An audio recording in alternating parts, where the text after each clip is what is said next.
Hello friends, welcome to ஃபிஷாஸ் kitchen. இன்றைக்கி காலிஃப்ளவரும் பட்டர் பீன்ஸும் போட்டு ஒரு குருமா ரெடி பண்ணலாம். ஸோ வாங்க, அதுக்கு குக்கர் அடுப்பில் வச்சுட்டு கொஞ்சமாக எண்ணெய் விட்டுக்கலாம்.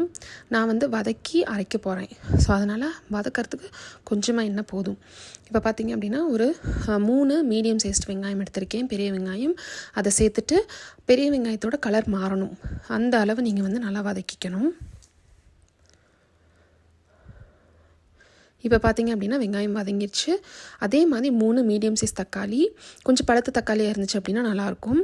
அதையும் சேர்த்துட்டு கொஞ்சம் நல்லா வதங்குற அளவு வதக்கிக்கலாம். இப்போ பார்த்திங்க அப்படின்னா ஒரு 10 முந்திரி சேர்த்துக்கலாம். சேர்த்துட்டு முந்திரியோட கலர் மாறணும். அது மட்டும் இல்லாமல் நீங்கள் முந்திரி வதக்கும் போது சேர்ந்து தக்காளி வெங்காயம் எல்லாமே நல்லா வதங்கி வரும். இப்போ பார்த்திங்க அப்படின்னா எல்லாமே நல்லா வதங்கி வந்துருச்சு. இதை நம்ம அரைக்க போகிறோம். அதுக்கு முன்னாடி ஒரு 1/4 கப் அளவு தேங்காய் எடுத்துக்கலாம். இதை ஃபஸ்ட்டு ஒரு பல்ஸ் கொடுத்துட்டு அதுக்கப்புறமா பார்த்திங்க அப்படின்னா இந்த வெங்காயம் தக்காளி முந்திரி இதெல்லாம் அதோட சேர்த்து நல்ல திக் பேஸ்ட்டாக நம்ம எடுத்துக்கலாம். நீங்கள் நல்லா பேஸ்ட்டாக எடுத்தீங்க அப்படின்னா கொஞ்சம் டேஸ்ட் நல்லாயிருக்கும். இப்போ பார்த்திங்க அப்படின்னா அதை தனியாக வச்சாச்சு. இப்போ அதே குக்கரில் கொஞ்சமாக எண்ணெய் விட்டு தாளிப்புக்கு ஒரு துண்டு பட்டை, 3 கிராம்பு, 2 ஏலக்காய் சேர்த்துருக்கேன். கொஞ்சமாக கருவேப்பிலை. இது பொரிஞ்சதுக்கப்புறமா நம்ம அரைச்சி வச்சுருந்தோம் இல்லையா, அந்த பேஸ்ட்டை சேர்த்துக்கலாம். சேர்த்துட்டு மிக்சிலே பார்த்திங்க அப்படின்னா கொஞ்சமாக தண்ணி விட்டு அலம்பி அதையும் சேர்த்துக்கலாம்.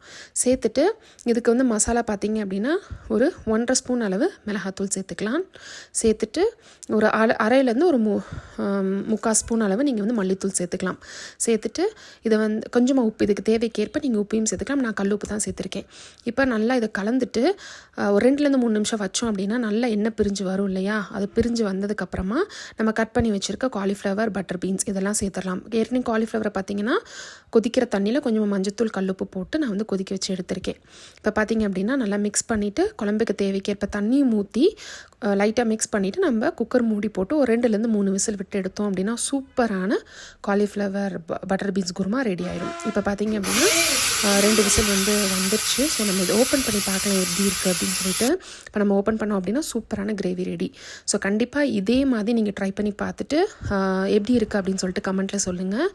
ஸோ உங்களுக்கு இந்த வீடியோ பிடிச்சிருந்துச்சு அப்படின்னா ஃபிஷாஸ் கிச்சன் அப்படின்ற சேனலுக்கு சப்ஸ்கிரைப் பண்ணி லைக் பண்ணி ஷேர் பண்ண மறந்துடாதீங்க. இதே மாதிரி இன்னொரு வீடியோவில் பார்க்குறேன். தேங்க்யூ, பாய்.